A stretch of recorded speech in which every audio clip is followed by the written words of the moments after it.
presidente. Na Galiza, o mes pasado, a Policía efectuou durísimas cargas contra persoas que se manifestaban pelo despexo dos centros sociales Carnio e Maldiser. Houve decenas de persoas feridas, identificadas e mesmo algunha detida no día depois. Agora, a Dirección Xeral da Policía vén de anunciar 400 propostas de sanción contra 116 persoas. O Colexio Profesional de Xornalistas da Galiza denunciou e condenou os impedimentos policiais á cobertura desta manifestación. O delegado do Goberno na Galiza afirmaba en entrevista de radio que o Goberno español controla, fer seguimento e pesquisa a persoas que regularmente asisten a manifestacións.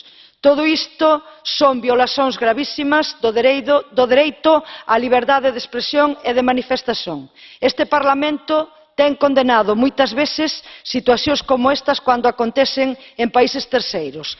Temos de dar exemplo e axir contundentemente tamén cando isto acontece nun Estado membro. Obrigada. Dziękuję bardzo. Pan Jerzy Pospíšil. Děkuji pěkně, pane předsedo. Já jsem chtěl upozornit na jednu věc, která souvisí s aktuální politikou Evropské komise. Jak všichni víme, 13.6. Evropská komise zahájila řízení vůči 3